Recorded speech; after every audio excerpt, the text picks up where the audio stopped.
Right now, I'm big on experiments. Nothing I've ever done was ever figured out from the start. It's always like, that sounds an interesting idea. Let's see if this works. This is the Techsploder Podcast, conversations with tech professionals about being human in a binary world. Episode 27, Valentin, the European Creator Guy. Techsploder is made possible by the financial support of our patrons like Florence Ion, I see you, Florence, Sean Park, and John Matheson. If you like what you hear, head on over to patreon.com/Jason Howell, and you can support the show and myself directly. And thank you for making independent podcasting possible. Hello and welcome to the Techsploder Podcast. I'm Jason Howell, and today's guest is awesome, and I've talked to him quite a bit in the last month or two. It's Valentin, the European Creator Guy. He's a founder of Orbit for Creators, and actually we talk all about kind of his origin story, trained as a filmmaker, roots in television production, and years spent in New York's independent film scene. Valentin then transitioned from behind the camera to the world of online content creation. He's building a thriving YouTube channel and community, a community that I belong to, in fact. Today, he leads Orbit for Creators, which is an international community dedicated to supporting and connecting solo digital creators like myself. Excellent conversation. You don't want to miss it. So let's get right to it. My conversation with Valentin, the European Creator Guy. I have a hack for anybody who has multiple interests and spends a lot of time on YouTube. I have dedicated accounts for different interests. So yes. I can choose like, I'm in I wish I had the time for music production, but that's never going to happen. But I'm in the mood for gear reviews. I have a channel for that or an account for that. I'm in the mood for just some brain dead comedy things. I have an account for that. And I have an account for more like learning YouTube-y kind of things. Yep. I have, same, man. So the same. And it took me a long time to kind of figure that out because I live in a house with, three other people. So like take my Spotify account, for example. Mm-hmm. If we get into the car, there's a single Spotify account that's tied to each driver. So I have one. And then of course my wife has one. And then if I'm driving and the kids are in the car, I'm rarely the person choosing the music. They are always choosing the music. So the algorithm is completely shifted in their direction. So it's unusable to me if I want it, and the same goes for like YouTube. YouTube's on the TV, but it's tied to my account. So I had to do exactly that. Once I kind of went into business, I had my own account. And then I created another account just for music production stuff because that's so far outside of my norm that, it would just get mixed in with YouTube creator stuff. And it would, if I was really in the mood for music stuff, I'd have to go hunting. Yeah, the worst case is like, I do like to listen to lo-fi and DJ mixes while I work. But as soon as you click on one lo-fi video, your whole homepage is filled with them. It's just like... Right. I don't want to sit on the couch and watch a lo-fi video. I just put it on when I work and then I don't. Totally. It's kind of like when you go to Amazon and you buy a blender. Yes. And then the next time you get in there, they're like, what about this blender? I see you bought a blender. Do you want one of these 5 blenders? This is a big blender. Do you have a big blender? It's like, I only need one blender. I don't need all of them. Stop it. 100%. Well, I believe that we have started the podcast. This is usually how it goes. It's like random conversation that like merges into the actual show. Valentin, it's a pleasure to have you on Techsploder. Thank you for being with me today. Thank you so much for having me. I'm really excited to, get nostalgic about tech. Really happy to have you on because you have crafted a community called Orbit for Creators that has really been super helpful for me in my short amount of time with the community, and certainly a growing community right now. Maybe take a few minutes and tell me what it's all about and what motivated you to start this community specifically. What's behind it? Sure. To give you a little bit of background, I'm a trained filmmaker. That is what I learned. I come from television production. It feels like a lifetime ago. Yeah. And I transitioned into becoming a YouTuber, becoming a creator, whatever you want to use. And I had the fortune of starting YouTube with a community attached to it. Like I was in this course and the vibe was really strong, and I just like made instant friends with everybody else who wanted to become a YouTuber. And the longer I do this, the more I see that this is not the norm. Most people have a story to share, or have a expertise that they want to share, or want to attract a large audience as entertainers, or whatever it is. But most of them are very, very isolated. Talking with a camera, uploading on a screen, and getting a bunch of DMs and comments and all these things. But like, they don't have a social support structure around that. Mm-hmm. And I was just like, we can change that. Like, we can just like bring a bunch of people together. And boy, I mean, the Orbit community is primarily an online community right now. Mm-hmm. But the most fun thing is when you bring creators together in one room, and like everybody's eyes lights up, and it's like, oh my gosh, this was so nice. I just learned more in 45 minutes than I did in the last 2 years. And that's really the driver behind it. And kind of what I want to create more of, just like connections between solo creators, and share what we've learned. Yeah, no, I think it's super important. I mean, it's definitely something that I have witnessed, firsthand in the last year and a half doing this solo creator thing. Prior to that, working for companies with large teams and everything. So I was almost on the other side, where it's like, I'm so used to having people around me. Like, can I just get some alone time to focus on these things?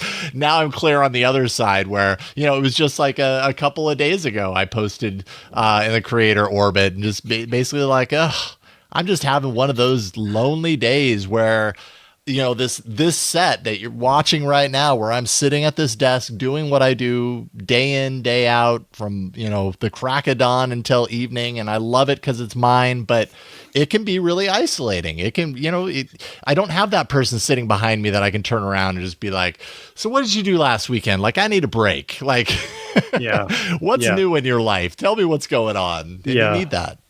Yeah. Oh, and especially that question's like, what's going on? What happened? It's just like, if somebody is not on the inside of this, I find it so hard to talk about it, because like, what do you want to hear about the weird algorithm shenanigans that are going on? And like, yes, the video is performing good, but on the outside it looks bad, and like it's trending. Yeah. All the details. Yeah, I get that in talking with my wife, who's amazing. She's been incredibly supportive through all of this. And, I've had to force myself to share with her details like that. Okay. Not because she, and I say force myself because I know deep down that she doesn't, follow this stuff close enough to really understand what I'm saying some of the times. Mm-hmm. But I need to tell somebody.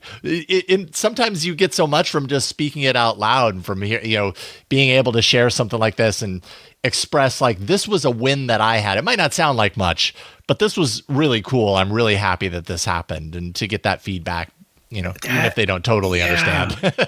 That's the thing. Celebrating those little victories. It's just like, you get some confetti on the screen, or like you reach some kind of milestone. It's just like, okay, next video, please. Like, I guess, what now? Yeah. It's not like you have a team. It's just like, okay, high five. We shipped the thing, and now, we have a moment to celebrate. It's just like, right. It goes out there, and your day moves on. Or even weirder, it's like when you like go to bed, and then the next morning you wake up, it's just like, oh, something happened. Mm-hmm. Mm-hmm. Yeah. And it's all these weird moments that you can't really share with anybody who hasn't experienced it themselves. Yes. Yeah, indeed. So then you came from a television background. I'm curious to hear a little bit about that. Like, how did that happen, and what is the transition into where you're at now with, full-time YouTube and the community and everything? Like, how did that transition happen? That is my life story. I'm trying to find a in just like 2 minutes, no big deal. No, I've been struggling to like find the narrative arc in this origin story. But Yeah. to make it simple, my dad had a news agency back in the 90s. So he was always running around with a big beta cam, shoulder cam around and like news gathering, right? Yep. That was working pretty well. And the plan was always for me and my brother to take over the company eventually. So that seed was planted very, very early on that I'm going to be a guy with a camera. The 90s were a wild ride, and eventually that camera, that company, shut down. And I went into photography more so. That was kind of the lane I picked, and I grew up watching a lot of MTV, and that was my dream: make music videos. That was really what I fell in love with in terms of. That was the first spark of like I want to create something. What was it about music videos that was so appealing to you? Like when I think of music videos, I think, there's something highly creative about them, and there's kind of no real rules. You can do the weirdest, most abstract thing in a music video, and given it kind of fits the vibe of the music or the energy of the band or whatever, just go for it. I think what makes music videos so special is that their only real job is to communicate a vibe. It's not about like, you can follow some like storytelling rules or set principles, but you can completely break them and people are still there for it. I don't know. I don't want to, there's a separate show maybe to, talk about music videos, but I don't want to derail the conversation too much. And it is this just like you turn the TV and you're going to see something cool. And like every week it's something different. It's just like, oh my God. So it's just like this. And you get the sense of belonging because it's, tied to culture, to all the subculture. And like, oh, I listened to the band before it was cool. And then it's on MTV. And you just have this sense of like ownership. So I think there's a lot of factors that play into that. And that kind of set me up into the filmmaking direction, which landed me my first job in television production because out of school, that was the only thing I wanted to do. So I walked from production company to production company, which is like, hey, you got work? And eventually somebody said yes. Doing studio camera on some TV production, live TV production, amongst other things, which... Was that challenging? Was that, and when I say challenging, like, did that challenge you in a good way? Because some people could see that and be kind of bored by it, actually. If like what you love is cameras and shooting things, and then being locked down in a studio just doing, doing people sitting at tables. No, because it was actually job. Yes and no. It was really exciting. Because it's the big cameras, it's like giant. When you see like the big lenses at the football game or something, that's kind of the type of camera. It's just like that was cool. The challenge I faced with the particular situation I was in was that it's a very high stress environment, but nothing matters ultimately because it's super high stress while you're on air, and as soon as it's off air, it's like, whatever, let's move on. And so it's disposable to a certain degree. Yes. Yeah. And so, there were some instances within the company as well. That was just like, I kind of saw my future, and that's a common theme in my narrative arc. I saw somebody else and like projected myself into the future and was like, that is not where I want to be. So let's change things. Yeah. That led me to the choice to look for film schools. And instead of like looking around where I am, Vienna, Prague, Munich, those were all options. I was like, nah, let's go to New York Film Academy. That sounds fun. And originally just went there for like an 8-week workshop. And that 8-week workshop turned into 8 years in New York in the independent film scene, shooting short films, commercials, and music videos. And so, wow, that sounds like exciting. So how old were you when you were living in New York, if you don't mind me asking? Because New York's such a vibrant city. working in that industry in New York. I'm assuming you were in your 20s, and yes, what a cool time to be there. You know? Yes, I was about 25 when I moved there, and people always get confused when I tell this story because like they look at me like those numbers don't add up. You don't look old enough for that. And it's just like, yeah, thank you, I appreciate that. But yeah, New York is an amazing place if you want to be creative, if you want to get shit done. It's there's so much energy around it, and I'm actually going back there in September for a week, and I'm really curious to see it again. I haven't been there in a long time, and just like hang out with the vibe of New York. Yeah. 8 years. That's a long time too. Like that's a long enough time to really kind of build to craft. Now, maybe that's the wrong word, but like your mid-20s living in New York, those are very formative years. That sticks with you. That morphs and transforms who you are at that time of your life and beyond. I would not be the person I am today without living in New York. And it is a very big part of my identity. And simply the fact, once I moved back, I made the choice for a year to like not do anything creative. I wanted a boring job. And so I went to a bunch of, job interviews, and just saying I lived in New York for 8 years opened so many doors. And it was just like, oh my gosh, that's amazing. Just like, I didn't really, I mean, I survived. That was fine. I lived there. I'm just saying, there. Like, I woke up and I went to sleep there. That's but it's such a like a monumental destination in a lot of people's eyes. Yes. You know, it's very historic.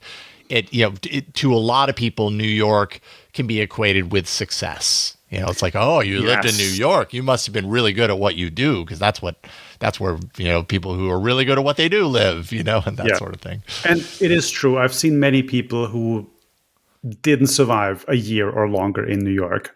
So being there for 8 years can be considered a success on some level.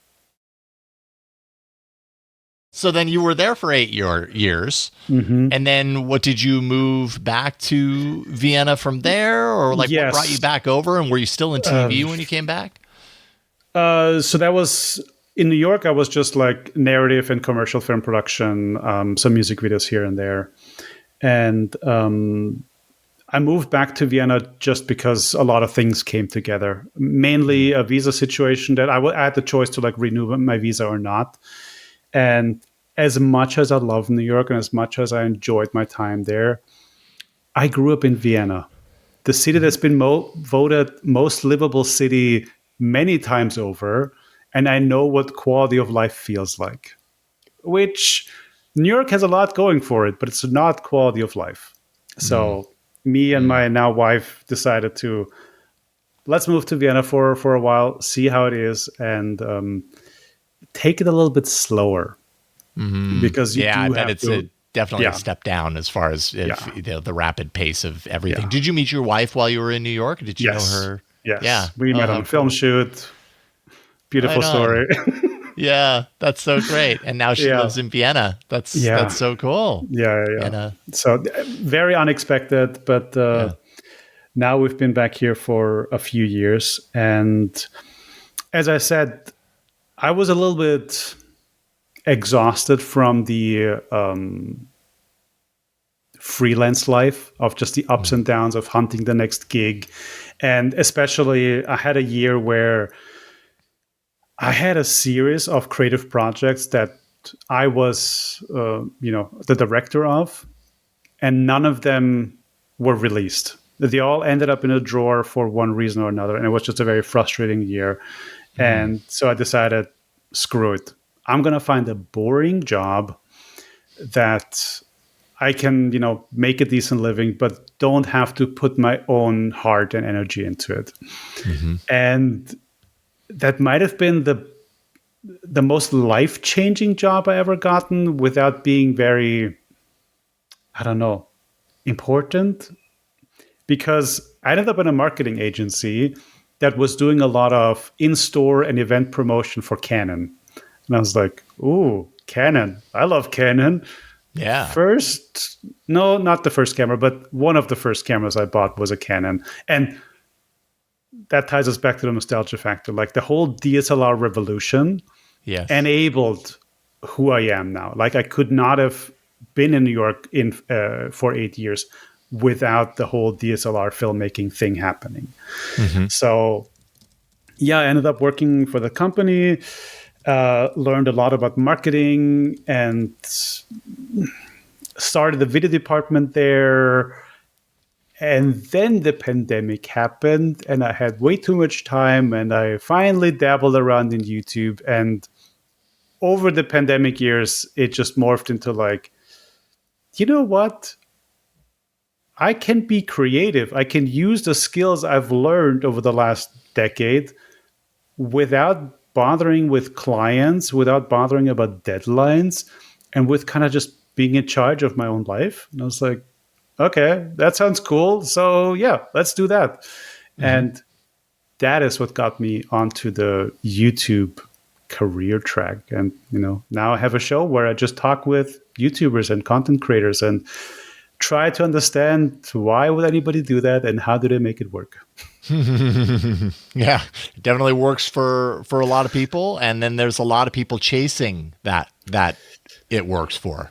Yeah. It's a challenging area in and of itself. Did the community that you created, did that come out of a kind of a personal need that you had and recognized for yourself, or had what motivated you to then create this community, the Orbit for Creators? I don't know if it was my own need. It was more of a want, I think. I just saw in various instances how cool it is when you bring creators together, like what it enables and how much easier it becomes.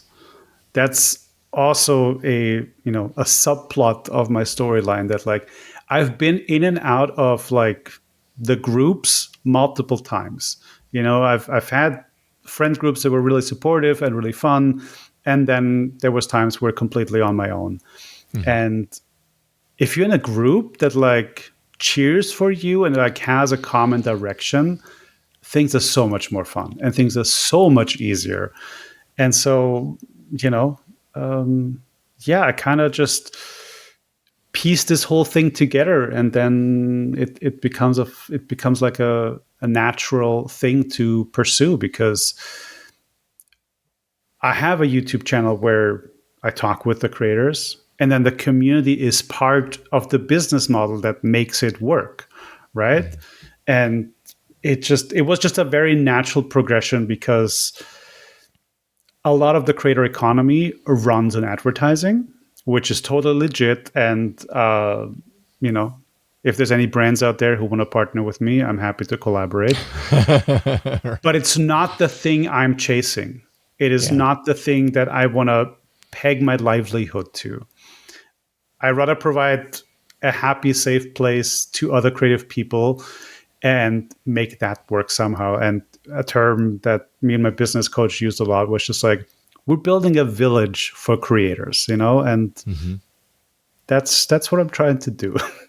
Yeah. No, I love the effort, and I've really enjoyed being a part of it the last couple of months. I joined a few months ago, and like I can look at my own kind of creator arc in the last year and a half, and when I look at the last 2 months, I've really kind of figured certain things out that I had been struggling with, and I do not see that as a pure coincidence that I'm doing these things at the same time that I've been involved, in the community, either directly or indirectly. Having a community like this, whether you're in there participating actively and always commenting and throwing around ideas or whatever, or whether you're just kind of passively like a part of it, but I don't have a whole lot of time to be, critically engaged with it, but I still pop in there and see how everyone's doing, and I care about how this person is progressing. And oh, wow, they did that. That's a really great idea. I think I'm going to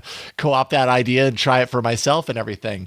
It puts, as a creator, an independent, at this desk all the time creator, it puts you into a different mindset when you have that exposure, to be okay with trying things, being okay with failure when it happens, because it's not the end of the world, and and you kind of sharing that. Yeah, and you see the reality of it more so because you get interested in like how to become a YouTuber, how to become a content creator, and you see all these success stories, and you see everybody just winning. And you're like uploading your 10th video, and it's just like still tanks and nobody clicks. And it's just like, but why? Like, honestly, that question of like, but why? I have asked myself that so many times in the last couple of videos, despite having been on YouTube for 4 years now, and they're still just like, I'm still just scratching my head. It's just like, all the signals are here that this is a banger video that should reach 10,000 people, but it's not. And I'm okay with that because I have the peer support and I have mechanisms to talk about this and, get feedback loops and like, yes, but, and just like see other people's ups and downs in real time, not just the highlight reels. And, just knowing there's other people out there just like, yeah, we all had a shitty month. It's just like, okay. I don't feel so bad about it anymore. Yeah, it's kind of like the the Instagram effect, where you go on Instagram and you see all the highlights and you see all the good that's happening in people's lives, and then you compare it to yourself and you're like, oh man, I wish my life was that good. Like, I wish I was going to Hawaii right now, or sitting on an island, or whatever, landing that deal or whatever it is. But that's not reality. I mean, that's a certain crafted type of reality. And I know, at least for myself, it's important for me to ground myself with true reality and not compare myself to the best of the best, because I'm not there yet. And maybe I will be someday. It's also about defining like what is there for you versus what is there for that other person that's way out there. That might not be your there. It might be something completely different. The reality is not all of us have to reach 1 million people. No. And True. Not all of us have to build a multi-million-dollar business and hire a team and become CEO of some media company. For some of us, yes, maybe that is the path. Maybe that's what we want to do. Maybe that is how we can have the most impact. But most creators I talk to on a daily basis, they just want to have a life that is under their control, and they want to make enough money to support them and their family. Yeah. And they want to be able to take time off and not worry about it. Time off would be great, let me just say. I hope someday to be able to take time off. Yeah, that's a work trip. What's a work trip? I don't know. It's really interesting because I have some friends who have been doing the freelance thing for a while, and then they just got a full-time job. And it's been interesting to kind of watch just the immediate direct impact that has on your life. And you really, you do have to ask yourself, and I'm not saying this in any way to say that they regret it or anything at all, because I think they're perfectly happy with it. But each side has its trade-offs, right? Like the freelance life, like you were talking about earlier, it is a grind. It is a wake up, sometimes and feel a world of abundance, and then wake up other times and feel like the sky is falling, and constantly kind of like struggling to make sure that you are providing and doing all these things. And then there's the working for the business, the team, the company, the corporation, and you get a lot of assurances and guarantees, things like insurance, things like a regular steady paycheck, but you lose a bit of autonomy and kind of direction over what you truly want. You feel kind of like you got to do the thing that you're asked to do, and that's the trade-off. You just have to ask yourself, like, which is really most important to me right now, because that might change over time too. And I mean, like it might feel safe and secure, but like it can be gone, at a moment's notice. I think a lot of people, a lot of people experience that. Yeah. So. Yeah. What's something really kind of I don't know, important or profound or interesting that you've learned about running a community like this, that I don't know, maybe something that surprises you through this experience of running a community? Because it's not easy to spin up a community from nothing, and I say that from experience. But anyone who's tried to do this, it's not just creating the community doesn't mean that people show up and that people participate in everything. They have to feel like they belong. They have to feel like there's some give and take there, that if they're going to put the effort in, they're going to get something in return. And it's a whole bunch of stuff. What have you learned? Yes. I mean, I've learned so many things, and I'm, learning every single day about it. I think what develops the most for me is the question of what is my role here? What is really my job here? Because it can become this, like, the person who runs the community has to be the person that, like, comments on every post and just, like, make sure everybody is cared for and interacts with everybody. But it can also just mean you providing the space. You're providing the house, and everybody else brings the party, and you're just making sure that, nothing breaks and the police doesn't show up. Right. So that's one option. And right now I'm big on experiments. Nothing I've ever done was ever figured out from the start. It's always like, that sounds an interesting idea. Let's see if this works. And so now over the summer, June, July, August, we're actually going to run like a 3-month sprint incubator kind of a situation where, the ones that have a particular goal or a particular focus, we're just going to meet regularly and make progress on it while everybody else is on vacation. That's the pitch. And maybe that's going to be the path forward. And in that role, I'm more of a facilitator, workshop host, and what happens, in between is none of my concern. So it is an ever-evolving role, and the essence of what I do is just trying to make sure that everybody is cared for and that everybody is, satisfied on some kind of level. And that also means accepting that even if somebody signed up for it, that they might not show up again. Because life happens. It's just like... Totally. Yeah. It's okay. Yeah. I've now done this twice where I have bought a course online. Oh, boy. 100% intention of doing it. I have one course that directly relates to the business that I do right now that I bought, probably like 5 months ago. Still have not actually executed on it. Still have not carved out the time to make the time to learn the stuff that I know is valuable, that I know is worth the time. It's just really hard to take your foot off the gas for things like that. And I think that also relates to a community, to involvement in a community, is that when we're doing what we're doing, everything feels so important. And and I've got so many things that I tell myself in my head, I have to do this each and every week.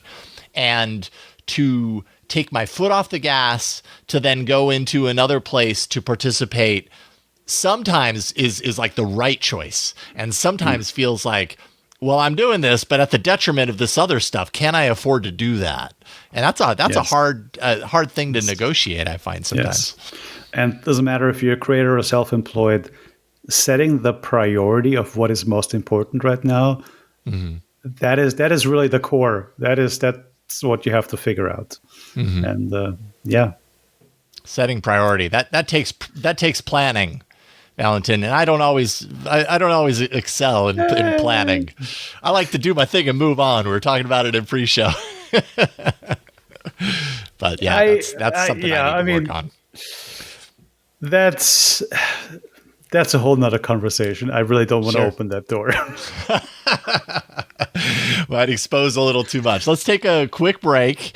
And then when we come back, I want to talk a little bit about, kind of go back a little bit further. I know you have a huge love for the technology behind video, and I know you've got a bunch of gear within reach. And so I'm curious to hear all about it. That's going to come up here after a quick break. All right. So it sounds to me like your passion for what you do and your passion for technology, because technology largely drives what you do, is the camera. And you talked a little bit about your dad and his influence around that and everything. And I saw right before opening up this StreamYard recording for this podcast, a photo that you shared with me, I think on Instagram, of a table filled with cameras. So obviously you are very passionate about this. I'm curious to hear all about this. I just pulled out a few things since you said we might talk about some equipment. I was just like, well, might as well have it handy in case we need it. I don't know. What is the thing that you have on that table that you're proudest to own? You just like look at it, you're like, oh, this right here, this is the grail, this is the shiny object. All right, so holding it up, it's a Canon, that I can tell. It's a Canon 1DX Mark II. This one is actually broken, but it is the pinnacle YouTuber camera when being a YouTuber was this very fringe thing. Like, that's the Peter McKinnon camera. Okay. He vlogged with this beast of a camera. Wow. And that's a big camera. That's not like a tiny little fitted in your pocket camera. Yeah. And it was top of the line Canon camera for many years. And it was passed down to me because it is technically damaged.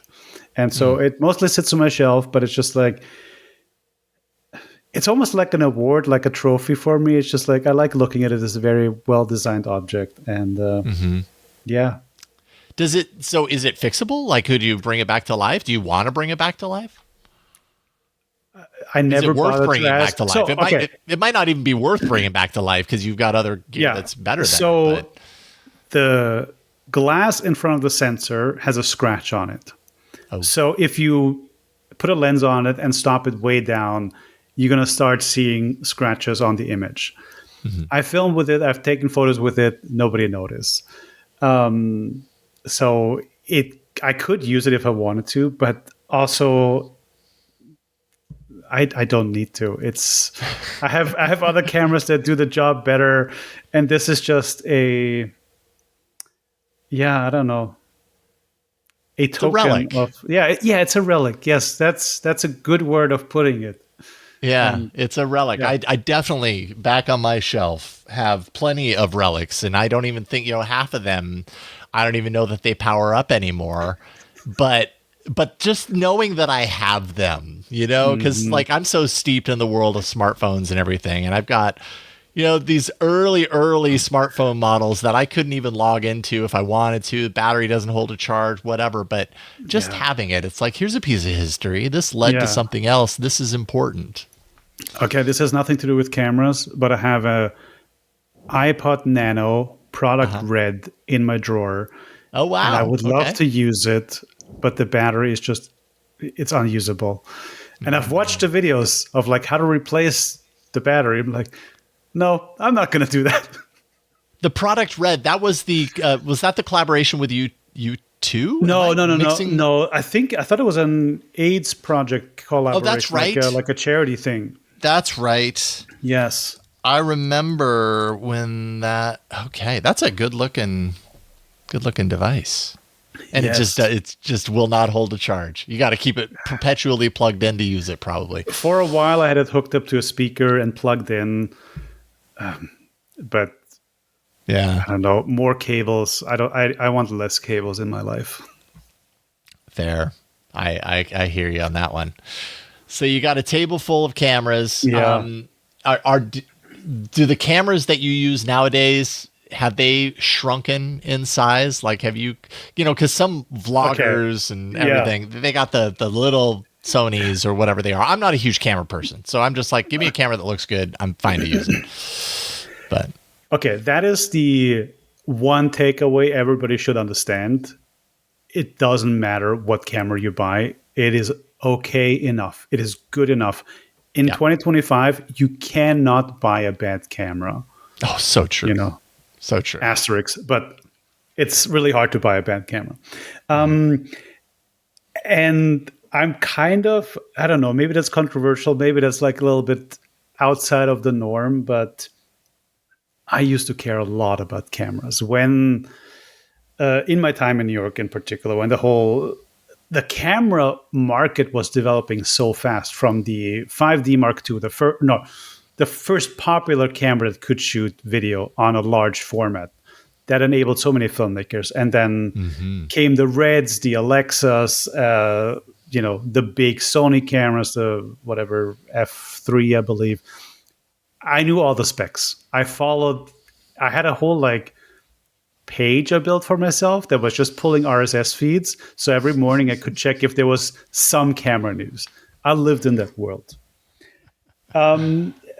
But after I don't know, the last couple of years, it's just it's becoming so good and so unsurprising that I'm just I don't know. It's a camera. The workhorse camera I use most frequently is a Canon EOS R. Their first, I don't know, full format mirrorless camera, I believe it was. And this is also kind of ancient now. I love it. It's so reliable. That's why I love Canon. It's just reliable. I know how to work it. But then last year I bought a M6 Mark II, which most people don't even understand what that means, but it's a mirrorless camera that is out of production, that Canon killed the whole M series, and the whole M series has a really, special place in my heart. And the only reason I bought it, or the main reason I bought it, is because the screen flips upwards and not to the side. Oh. So when I have it as a webcam, I don't have this weird look to the side. It's just right slightly above it. Yes. And nobody. Things like that matter to me. Yes. Yeah. Most people probably not. It doesn't matter. And you've seen a million YouTube videos where people are talking to the camera to the side because they don't know that they should be looking at the lens instead of the display on the other side. I try and go to great lengths. I'll show you in a second because I'm really proud of a system that I figured out. But please. Anyways, yes, I totally hear what you're saying on this. Yeah. And so, I love small cameras. Another camera I was really happy with was the Sony A6300. Okay. That got me actually on some cool productions, just having this camera. And it's smaller than the A7 series. I can put it in my pocket, and I like it.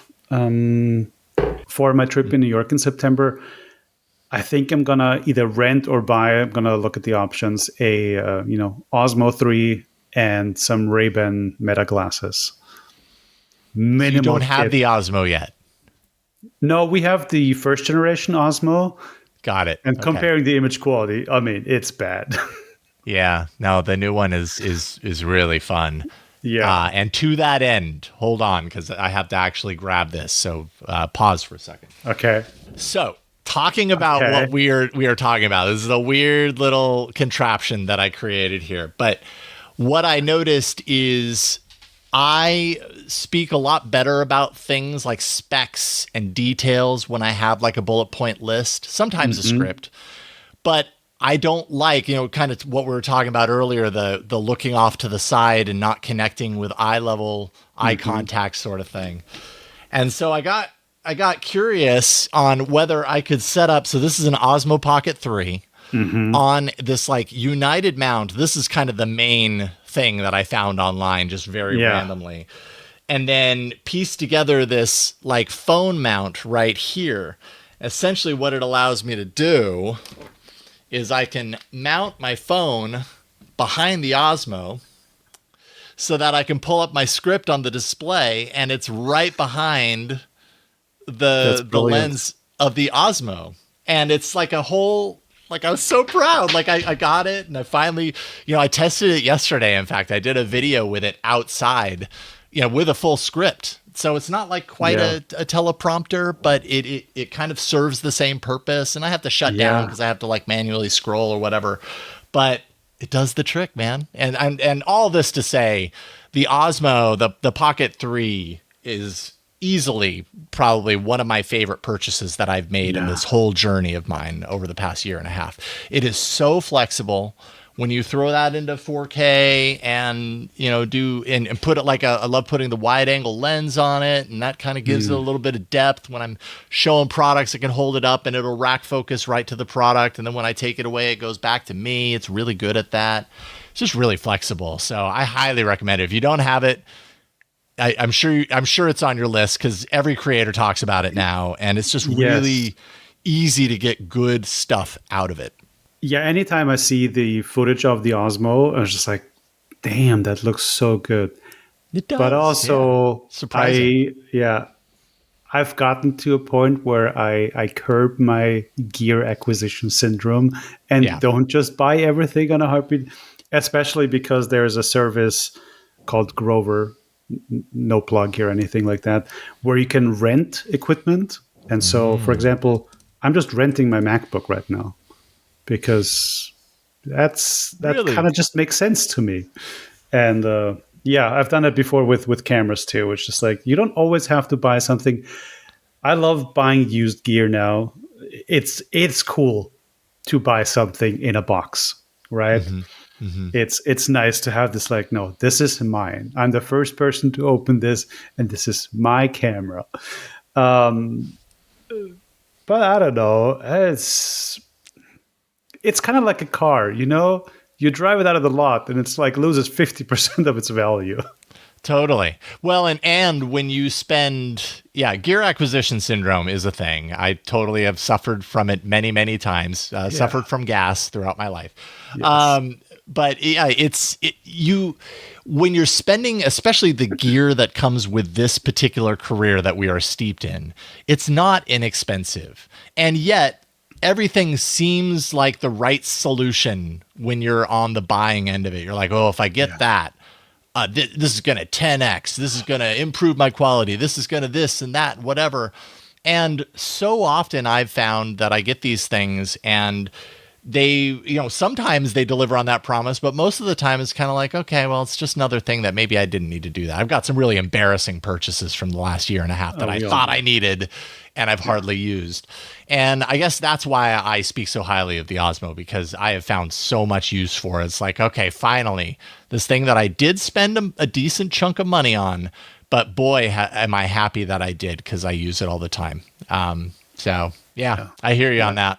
Got to be careful. Yeah. And it's the big stuff you usually think about and you do some research on. But it is the small things, just like, I'll just buy this like base plate here, or this connector, or, filter, and all that stuff just collects dust. And actually last year, at the end of last year, I collected all the stuff you can't even put online because nobody searches for it.